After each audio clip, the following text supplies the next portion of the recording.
नमस्कार, बहुत बहुत स्वागत है आपका और आप देख रहे हैं भारत टाइम्स। मैं हूं आपके साथ स्वाति पारधी। तो चलिए रुख करते हैं आज की ताजा खबर की ओर। महाकाल महोत्सव में पहुंचे हाई कोर्ट के सीनियर एडवोकेट वीरेंद्र शर्मा ने शिव परिवार की महत्ता पर रोचक वर्णन किया। उन्होंने बताया कि महादेव नीलकंठ क्यों कहलाते हैं, माता पार्वती को ऊंचा स्थान क्यों दिया जाता है और हनुमान जी की विशेषता क्या है। जी हाँ, वीरेंद्र शर्मा ने कहा कि शिव परिवार ही उत्तम है क्योंकि इसमें सभी सदस्यों का अपना विशेष महत्व है। उन्होंने बताया कि महादेव नीलकंठ इसीलिए कहलाते हैं क्योंकि उन्होंने विष को अपने कंठ में धारण किया था और माता पार्वती को ऊंचा स्थान इसलिए दिया जाता है क्योंकि वे शक्ति की प्रतीक है और शिव की अर्धांगिनी है। हनुमान जी की विशेषता यह है कि वे भक्ति और शक्ति के प्रतीक है। और इसी अवसर पर वीरेंद्र शर्मा ने शिव परिवार की महत्ता पर विस्तार से चर्चा की और उपस्थित लोगों को शिव के भक्ति के महत्व को समझाया।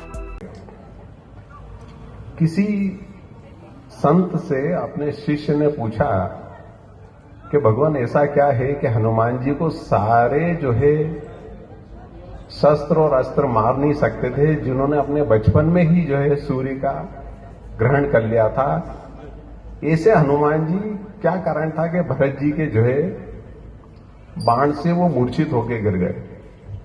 तो बड़ी अच्छी बात जो है वो संत ने अपने शिष्य से कही कि कपि पहुंचे वहां जहां जन्मे जगदीश और अवध पार कैसे करें बिना झुकाए शीश। जब अवध की धरती से गुजरे तो हनुमान जी को ये ज्ञान था कि ये भगवान राम की जन्मभूमि है, तो वो बगैर शीश नवाए जा ही नहीं सकते थे। तो ये तो उनकी स्वयं की इच्छा थी, इसलिए वो शीश नवा के पहुंचे। तो उज्जैन की एक पुण्य भूमि जहां पे देवताओं का निवास नहीं है, महादेव का निवास है। देखिए, सारी दुनिया को देवता चला रहे हैं, अग्निदेव हैं, वायुदेव हैं, पर सिर्फ महादेव हैं जो विष का पान करता है वो आदमी महादेव बनता है। तो जीवन में यदि ऊंचाइयों पे जाना है तो आपको विष का पान करना पड़ेगा। दुनिया का सबसे अच्छा परिवार यदि कोई है तो वो शिव जी का परिवार है। आप देखिए कि जहां उनकी पत्नी, उनका जो है पार्वती का भी सम्मान है, उनकी भी पूजा की जाती है। उनके दोनों बेटे हैं, उनकी भी पूजा की जाती है। बहुएं रिद्धि सिद्धि, उनकी भी पूजा की जाती है। तो एकमात्र ऐसा परिवार शिव परिवार है जहां पे उनके पूरे परिवार का जो है पूजन और पाठ किया जाता है, इसलिए वो महादेव कहलाते हैं।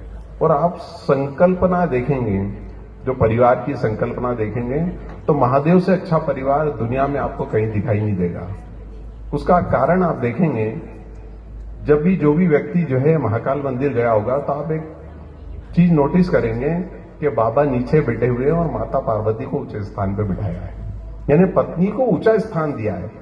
तो जिस प्रकार से जैसे सरकारें बात करती है कि सब महिलाओं को 33% रिजर्वेशन दिया जाए या महिलाओं को जो है वो आगे किया जाए, तो महादेव ऐसे थे जिन्होंने अपने पत्नी को सदैव आगे रखा है। दूसरी महत्वपूर्ण बात, जो परिवारवाद की बात करेंगे अपन, आप देखेंगे कि जो है चूहा, वो जो है जब भी सांप मिलेगा तो सांप चूहे को खा लेगा, सांप दिखेगा तो मोर सांप को खा लेगा, शेर मिलेगा तो वो मोर को जो है वो खा लेगा। यानी सारी विपरीत विचारधारा के लोग हैं। और जब आप महाकाल मंदिर में जब अंदर जाएंगे तो गणेश जी के पास चूहा बैठा हुआ है, कार्तिकेय जी के पास जो है मोर बैठा हुआ है, शिव जी के पास सांप बैठा हुआ है और माता जी के पास शेर है। विपरीत विचारधारा वाले व्यक्ति एक ही छत के नीचे हैं, ये महादेव का गुण है। तो उज्जैन एक अद्भुत नगरी है, यहाँ पे सिंहस्थ का आयोजन होने वाला है और आप जैसे लोग, सरकार, प्रशासन, सारे लोग इस आयोजन को सफल बनाने के लिए लगे हुए हैं। और मेरा व्यक्तिगत ये मानना है, प्रयागराज से सीखना जरूर चाहिए, पर मेरा ऐसा मानना है कि गोस्वामी जी ने बहुत अच्छी बात कही है कि तुलसी भरोसे राम के निर्भय होके सोए, अनहोनी होनी नहीं, होनी होए तो होए। तो ये महाकाल की नगरी है, यहाँ कोई अनहोनी नहीं होगी। आप भगवान राम पे विश्वास रखिए, शिव पे विश्वास रखिए, सब भला होगा। तो शिव की नगरी, शिव का धाम, और शिव ही करेंगे सबके काम। जय महाकाल।